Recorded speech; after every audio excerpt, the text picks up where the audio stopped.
We're back with the Screen Team. We are doing horror films for this go around. I'm excited because this next one we're going to be doing is a film that this movie scared the pants off me. I've only seen, dude, I've only seen it once, and I love it. And that I don't want to say it's enough, but I don't know if I can do it again. I've seen all the recreations, the reboots, and all that stuff, and it doesn't even come close to the original Texas Chainsaw Massacre. Oh yeah, the fear of the original can never be topped. The original 1974 Tobe Hooper. Can we talk about, before we get into the film, can we talk about Tobe Hooper just a little bit? I mean, his vision of this first film, to me, is what makes it truly scary. Because before the Blair Witch came in with their mockumentary and stuff like that, you watch this film, it's dirty, it's gritty, it feels real. And I have to give him a lot of that credit. That was all his vision. And recently, us in the horror community had a great loss with Tobe Hooper passing away. So it's like when Wes Craven died. When you lose an icon, it really hits you, especially if it's something that spoke to you as a horror fan, and this one really did for me. Yeah. This is guerrilla grindhouse film at its absolute best. Yeah. This is what you look for when you're like, I want grindhouse, I want gritty, I want it to feel uncomfortable. I want it to feel where your horror and your trepidation of watching it doesn't come from so much the graphic violence of what you see, but more the internal knowledge of these are just like real people and this could really happen and this is creeping me out because, oh my God, are these people just sick and twisted? And the fact that, it's partially based on Ed Gein, who was a big serial killer in Texas. But it's just that level of in-your-face uncomfortableness. I mean, you can point to any of the iconic shots when the hitchhikers are picked up by the family and they're in the back of the van, and it's kind of looks. They're a little grungy. It's 70s. They look, kind of like dirty hippies, but at the same time, they just start randomly laughing. Right. In a very uncomfortable way. Almost where you're like, excuse me, could you pull over? I'll walk. Yeah, I'm 150 miles and nowhere. Done here. I'm done. I'm good. So yeah, it's one of those. It also introduces us to who became the breakout of the entire franchise, which is Leatherface. The youngest brother of the family, and he fashions a mask out of flayed human flesh. Right. And it's his... As much as everybody points to his chainsaw and that just being a key to who he is, I agree. To me, what made it graphic for me was one sequence where the boyfriend's trying to get away. He hits him in the head with a hammer and then just picks up his dead carcass. It's not dead, but unconscious carcass. And kind of drags him like he's hauling a side of beef into the back room. Yeah. And just slowly puts him onto a meat hook and just starts flaying him. Yeah. Alive. That, to me, is a lot scarier than somebody chasing me with a chainsaw. A chainsaw, you're going to rip me open, I'm going to be dead quick. This is slow. This is methodical. This is painful.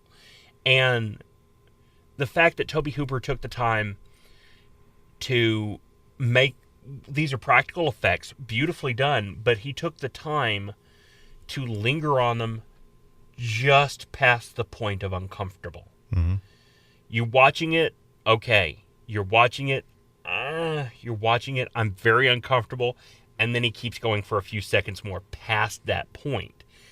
That's where it really starts to grind into you and really feel visceral, and I love it. Do you think that's what's missing in a lot of newer horror films today? That that gritty, realistic kind of feel. It doesn't always have to be that way. You can have a nicely polished Hollywood-style horror film. The problem is they don't understand what makes something scary. What truly is horror. The true definition of horror is anything that makes you uncomfortable or repulsed. You can do that. I mean, hell, the original Saw. I mean, that's what, a decade ago now? Yeah. Part of that worked. Yeah, you had your quick MTV cuts, but the part of it where it was, I'm in a situation where I have to crawl through razor wire and split myself open to get to this tiny piece of hope that I'm going to live. Yeah. How much am I willing to give of myself for that? That is, what gives horror. Now, subsequent films from that, they took that concept and said, we're just going to put them in traps, loads of blood, twisting bones, blah, blah, blah. It took what made the first one work and distilled it down to its barest minimum, and that's all the effort that was given. And a lot of films are like that. We're in this genre of horror. What works?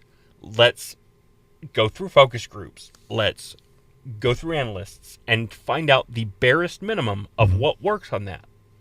And that's exactly the amount of effort we're going to give, is the barest minimum. They want to be startled. Okay, here's an entire film of jump scares. Yeah. They want to, see people running. Here's a found footage film. It doesn't give you that true sense of dread or that true sense of repulsion. That is the hallmark of good horror.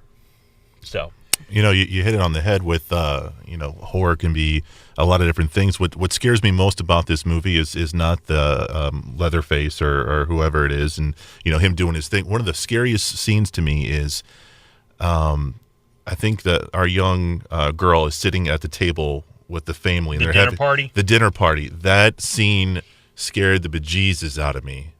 Because it felt realistic. It felt like this scene unfortunately could actually happen somewhere at some time. It felt like you were watching a woman who had been kidnapped and is being psychologically tortured. Yes. By an entire family of inbred rednecks. It's disturbing. With the corpse of their granddaddy sitting at the table. Yeah.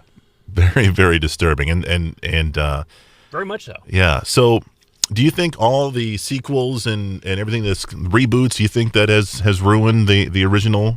No. No? You think? Not at all. I'm actually looking forward to seeing Leatherface when it comes out. Cool. The prequel of what led Leatherface to become Leatherface. I'm looking forward to it, but do I expect much of it? No. Gotcha. I've seen the reboot. I've seen the soft reboot. I've seen the soft sequel. There was one in 3D too, wasn't there? Yeah. Yeah. I've seen all the versions of Texas Chainsaw Massacre. Nothing tops the original because the original was its own thing.